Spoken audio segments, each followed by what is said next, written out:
ওকে আজকে ওর জায়গা থেকে নামিয়ে নিয়েছি মেঝেতে। আর কেন নামিয়ে নিয়েছি সেটাও বলছি বন্ধুরা। ও তো আজ কদিন ধরে মানে কয়েক মাস ধরে শোকেজের উপরে ওই জায়গাতে থাকে। ওকে নামিয়ে নেওয়ার একটাই কারণ, ওকে একটু পরিষ্কার করবো, প্লাস্টিকের উপরে খুব নোংরা পড়েছে, তাই জন্যই ওকে নামানো। আর এদিকে দেখো গাছপালাগুলোকে, ম্যাক্সিমাম গাছপালা আমি ছাদে রেখে এসেছি, কারণ এই মানে প্রত্যেক সপ্তাহে আমি বাড়ি দৌড়াদৌড়ি করছি, বাড়ি যাচ্ছি আসছি এই করছি বলেই। আর এগুলোকে আমি আর ছাদে রাখিনি, কারণ বেশি জলের প্রয়োজন হয় না এদের, তাই আর রাখিনি। কিন্তু এদেরকে স্পাইডার প্লান্টের টপটার কি অবস্থা দেখেছো?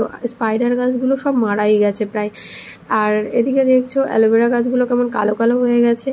জল দিলেও কালো হয়ে যায়, আবার জল না দিলেও কালো হয়ে যায়, জানি না কি হয়েছে। দূর্বা ঘাসগুলো তো পুরো শুকিয়ে গেছে, মনে হচ্ছে যেন প্রায় দেহত্যাগ করেই দিয়েছে। আমার খুব কষ্ট লাগছে এদের দেখে। আর এদিকে দেখো আমি একটা মশারি, মানে যে মশারিটা ডেলি ইউজ করি সেটাকে ভিজিয়ে দিয়েছি সার্ফের জলে, কাচতে হবে। আর এদিকে আমি পুরো সবজির হাট বসিয়ে নিয়েছি। সকালে ঘুম থেকে উঠে ব্রেকফাস্ট করে চলে গিয়েছিলাম বাজারে, সবজি বাজার করে এনেছি, মাছ মাংস সব কিছুই এনেছি। আর এখন কাটিং চলছে, কারণ সব কিছু কেটে ধুয়ে বেছে আমাকে রান্না শুরু করতে হবে বন্ধুরা। আর কি কি রান্না হবে সেটা তোমাদের সঙ্গে শেয়ার করব, কিন্তু এখনও তো তোমাদের সঙ্গে আমি দেখা করিনি। হ্যালো এভরিওয়ান, এই রয়েছি আমি। বন্ধুরা সবাই ভিডিওটা যারা দেখছো প্লিজ একটা লাইক করে দিও, আর ভিডিওটি সম্পূর্ণ দেখো, আমার সঙ্গে থেকো, চ্যানেলটিকে সাবস্ক্রাইব করে দিও। আর রান্না কি কি হয় সেটাও দেখতে থাকো। এই রয়েছে রুই মাছ, আমি রুই মাছ কিনে এনেছি 1 কেজি। এটাকে সুন্দর করে পরিষ্কার করে নিয়ে এসেছি, এখান থেকে কয়েক পিস তুলে নিয়ে রান্না করব।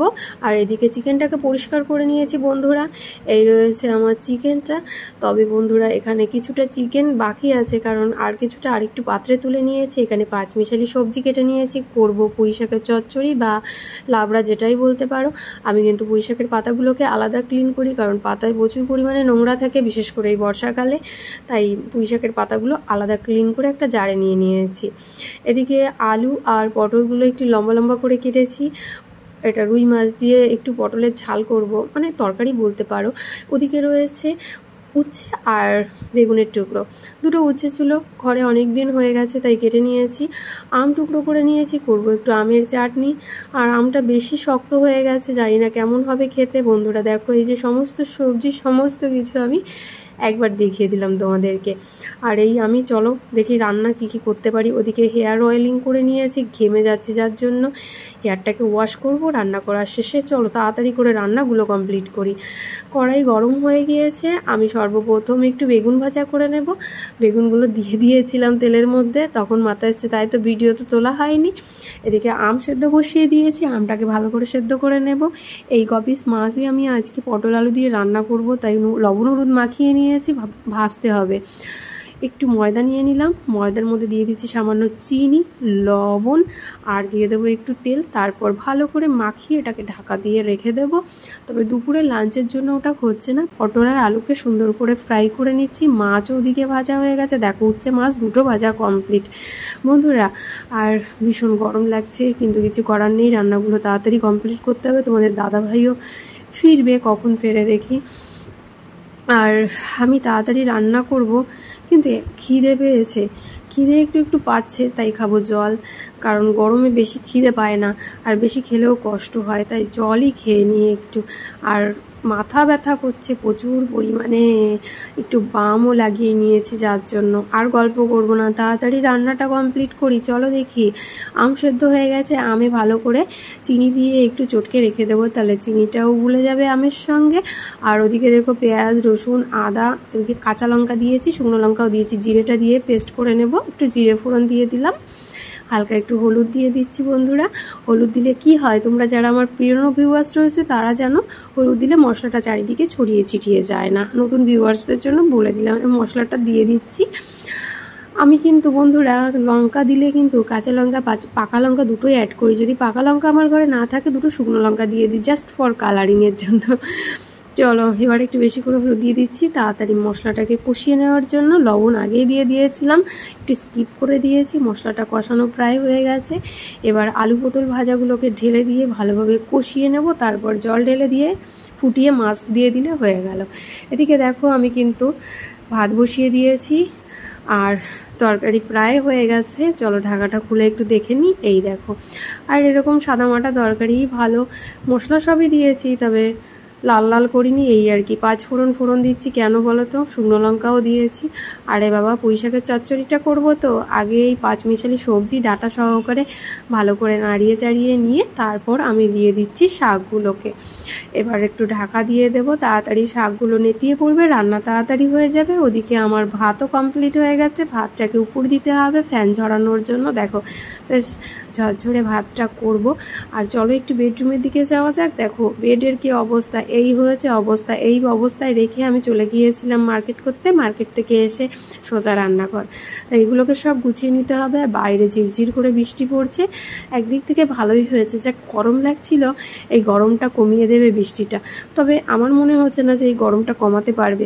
এক ফসলা হয়ে গিয়ে ঝিরঝির করে ঝরছে তো ঝরছে, এইভাবে গরমটা আরও বেড়ে যাবে। কারণ মাটিতে এই অল্প পরিমাণে বৃষ্টির ফোঁটা পড়লে সোদা গন্ধটা আর মাটির তাপটা উঠে আসবে, তাতে পরিবেশটা আরও বেশি গরম হয়ে যাবে। বকবক করবো না, রান্না পুড়ে যাবে ওদিকে।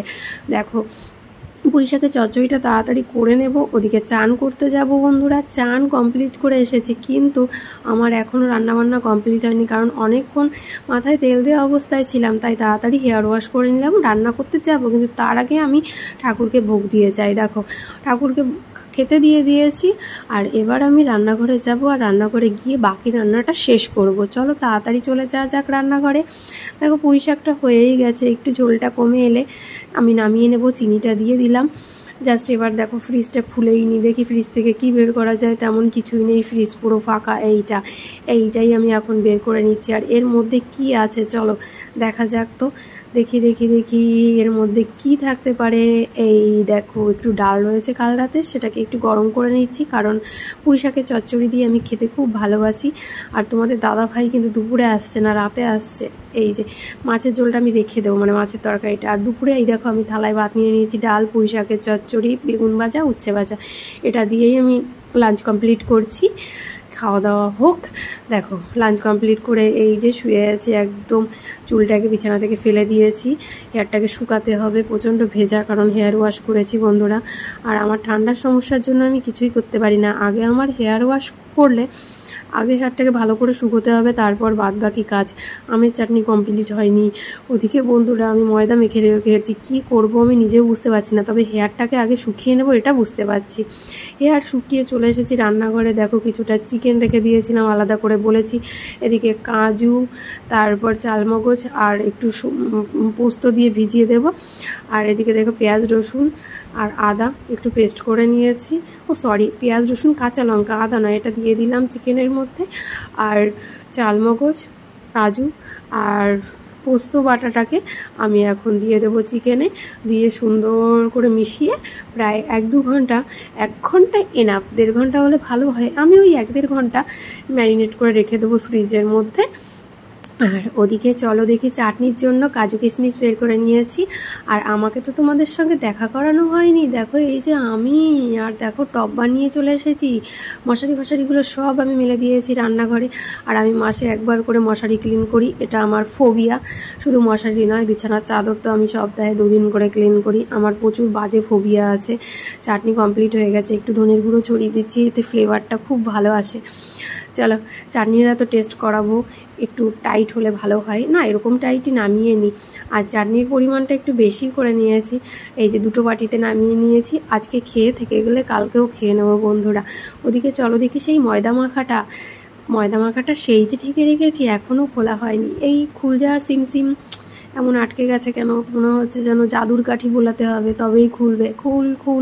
খুলেছে। আরে বাবা, এই খুলে গেছে। দেখো ময়দাটা বেশ নরম আর সফট হয়েছে। তা আমি এবার একটু ভালো করে মাখিয়ে নেবো। আর ময়দা দিয়ে কী বানাবো সকালে সেটা বলিনি। দেখো এবার বুঝতে পারছো আমি ময়দা দিয়ে কী বানাতে চলেছি। নিমকি নয়, অনেকেই বুঝে গেছো কি। চলো দেখে নাও আমি কী বানাতে চলেছি এটা দিয়ে। এই যে এবার তো সবাই বুঝে গেছো, আমি বুঝতে পেরেছি, সবাই বুঝে গেছো। ওদিকে আমি চিকেনটাকে একটু ফ্রাই করে নিচ্ছি, মানে ম্যারিনেট করা চিকেনটাকে ফ্রাই করে নেব তারপর।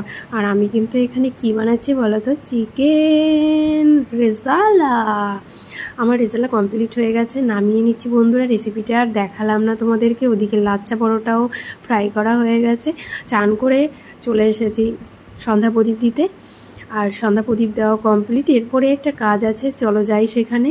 চলে এসেছি কাকুদের ঠাকুর ঘরে, আর কাল রয়েছে কাকুদের ঘরে নারায়ণ পুজো, তাই ঠাকুর ঘরে একটু আলপনা দিয়ে দিতে বললো কাকিমা, আমি সেটাই করব। তার আগে একটু নিজেকে দেখিয়ে নিচ্ছি বন্ধুরা। এই যে রয়েছে ঠাকুর ঘর কাকুদের। চলো চলো দাঁড়াও, এবার দেখো আমি কি করেছি। এই যে দেখো, খুব অল্প সময়ের মধ্যে একটু আলপনা করেছি। টাইলসটা সাদা, যার জন্য ততটা ফোটেনি। কালারফুল টাইলস হলে তোমরা ভালোভাবেই বুঝতে পারতে। আমি আলপনা করতে ভীষণ ভালোবাসি, বিশেষ করে আঁকিবুকি করতে, সেটা টাইলসে হোক, পাঞ্জাবিতে হোক, শাড়িতে হোক, হাতের মেহেদি হোক, সব কিছুতে। আর এই টুলটাতে ঠাকুর স্থাপন করা হবে, তার জন্য কাকিমার এই টুলটাতেও আমি একটু আঁকিবুকি করে দিয়েছি, মানে একটু আলপনা করে দিয়েছি। বন্ধুরা কেমন লাগছে অবশ্যই জানিও।